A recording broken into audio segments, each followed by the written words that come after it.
I don't know, it's been almost 2 years and it still makes me so nervous every single time I sit in front of the camera. Welcome everybody back to my channel, or welcome for the first time. My name is Demia and I talk about lifestyle and what else do I talk about?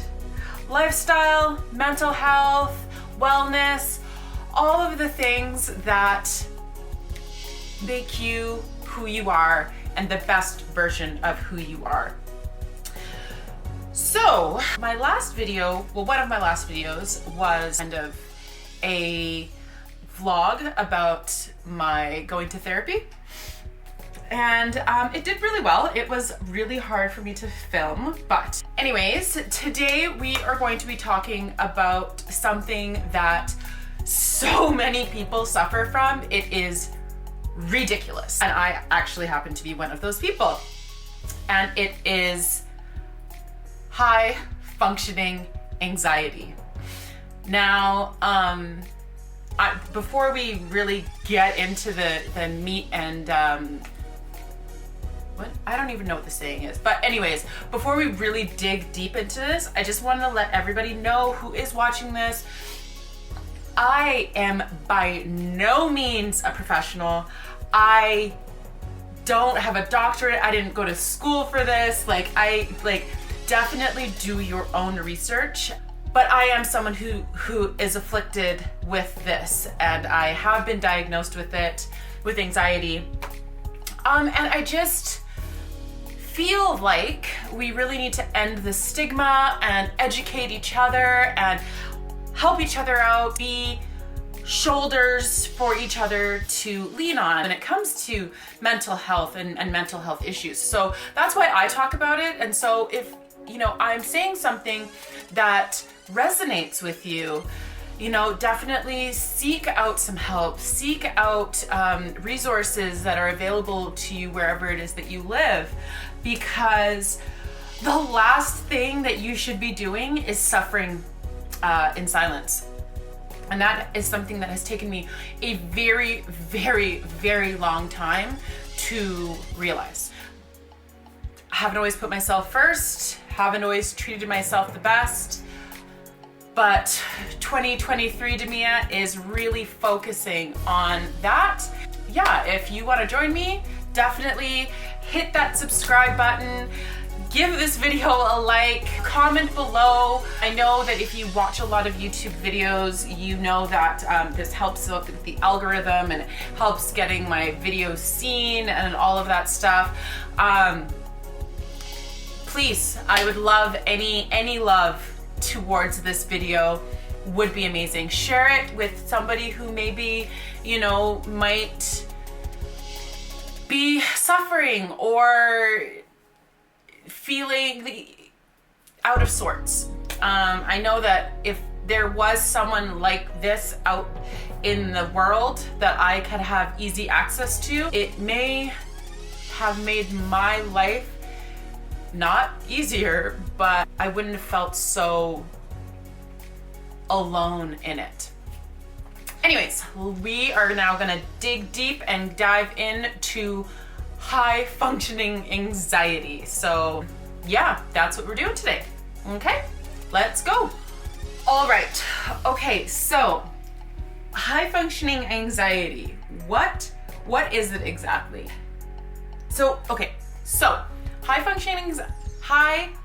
high functioning anxiety is not an actual diagnosable disorder. Generalized anxiety disorder is. However, high functioning anxiety is like a spin-off of generalized anxiety disorder. So when you're talking about high functioning anxiety, we're talking about people who are very chameleon-like. In normal life, they do well at work. They are performers. They usually do quite well in life because they are high functioning. They're very detail oriented. They are the go-getters. They are perfectionists because they have that anxiety about wanting every single thing to be perfect. But that need and drive for perfection is at a detriment to them. And usually when you are dealing with someone who has high functioning anxiety, everything might look like rainbows and butterflies and sunshine on the outside, but on the inside, it's like a ticking time bomb. And again, this is something that I suffer with, so I really know how debilitating it can really be sometimes. So let's also just talk about regular generalized anxiety disorder. So with those things, there's, you know, some big flags that we can pay attention to. So if you are constantly worrying about nothing in particular, but you're just worrying for a long period of time, if you are restless, if you struggle to concentrate, if your worry brings on exhaustion, if it makes you really just depleted, if you are losing interest in things, if you are having trouble sleeping, if you have trouble getting out of bed, you have issues doing the daily things. So again, as someone with my anxiety disorder,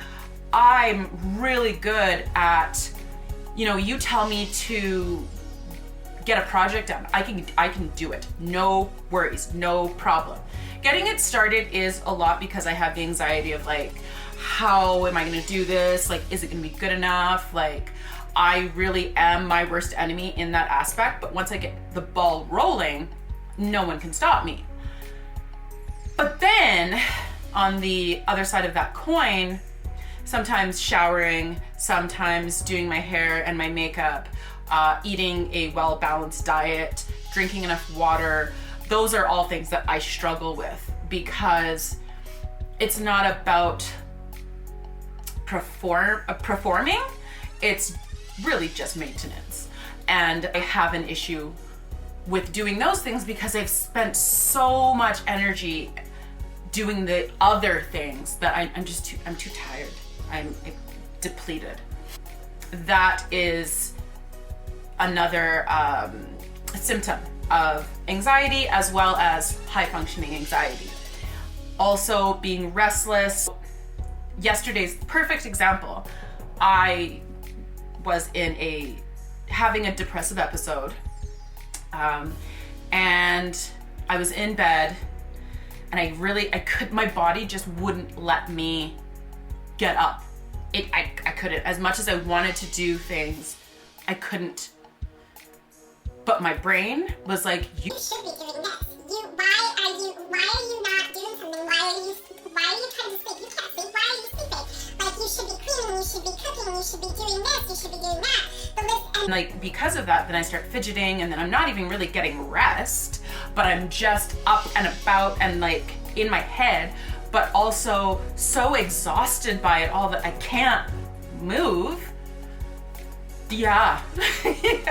That's definitely another symptom of high functioning anxiety. And something interesting that I read, and this does not surprise me in the least, 53% of people who suffer from depression, so that's me, also suffer from anxiety disorders. And that's just not just high functioning anxiety, that's social anxiety, that's generalized anxiety, that's phobias, that's, you know, the whole gamut and spectrum of anxiety. But more than half of the people who are depressed are actually also anxious. And those who are anxious are also depressed. So yay us. It sucks. It does suck. I mean, yeah. So recognizing these things in yourself is so important. And you know, if you go back a couple minutes to the symptoms, I'm gonna read them off really quickly just in case you missed it the first time. So trouble finishing tasks, struggling with concentration, worrying brings on exhaustion, restlessness, no sleep, trouble getting to sleep, trouble staying asleep, losing interest, trouble getting out of bed, issues doing daily tasks, and just a constant sense of worry. Like, not on one specific thing, it's always like, for me, and I say this to my therapist, it's like I have a tennis ball or a pickleball, not a pickleball, maybe a pickleball. It's a ball of some sort. It's in my chest. It sits right there, and I can't breathe sometimes. Like, it's hard, and I have to like take the time to catch my breath, and I practice breathing exercises, and that sometimes helps, but not always. But yeah, that's something that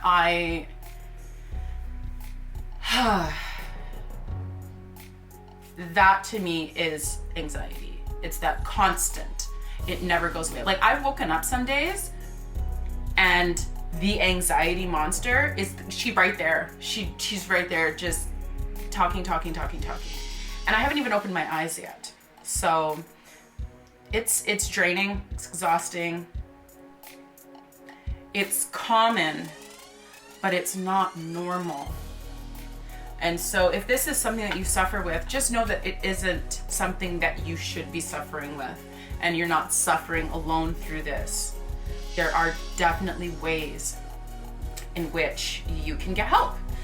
And so now that's what we're gonna talk about. So one thing that you can do to help with, honestly, almost any mental health issue that you may have, but I find that with anxiety and depression, therapy of any sort, whether that's going to a counselor, getting like a psychologist, a psychiatrist, it really can help, because not only will sometimes you just need to talk to somebody and get it all out there, and sometimes, like, once you get it out there, it helps you to interpret it yourself and to kind of figure things out, and your therapist can ask you questions, and then, you know, it helps on your way of thinking. Another thing is CBT, which is cognitive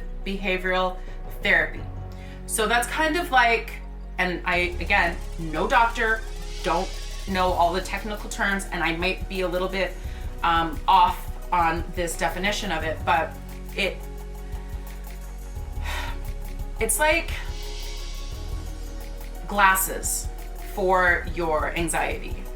And while it's not fixing your sight or your disorder, what it is doing is it's giving you the tools and capabilities to recognize when you are having an episode or you're being triggered, and it gives you the tools and the abilities to work on those things on your own. So it's not fixing the problem, but it's giving you the toolbox to deal with the issue at hand. That is something that I have not done, but there are programs out there, and I'm hoping to get in on one of those programs very soon. And the third thing is medication. You can be put on antidepressants or beta blockers, benzos, of course, with the prescription of a doctor. You can't just, these are not over-the-counter things, and also this is not a solution that should be taken lightly.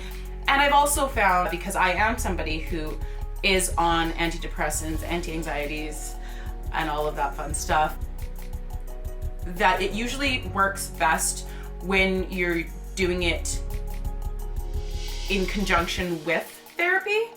Just taking a pill every day doesn't, for me, again, my experience, hasn't worked.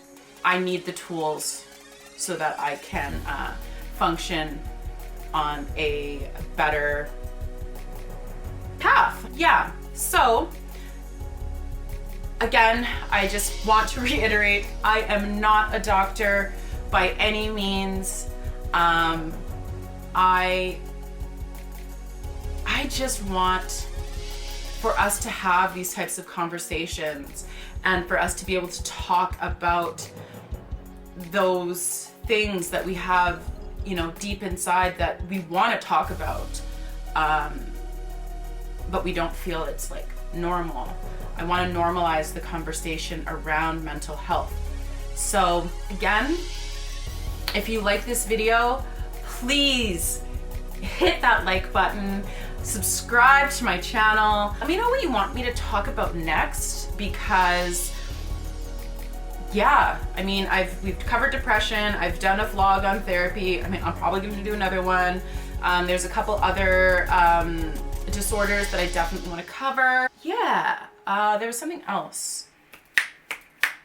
Oh yeah, other social media. So I'll throw my TikTok and my Instagram in the description box. Please be patient with my TikTok. I'm still trying to figure out my way. Instagram is very much like day in the life, very raw, not very filtered look into who I am. So maybe you'll get a better idea of the girl in front of the camera. But with all that being said, guys, just remember, please be kind to yourself. We are all just doing the best that we can. And until next time, I will see you later. Okay, bye.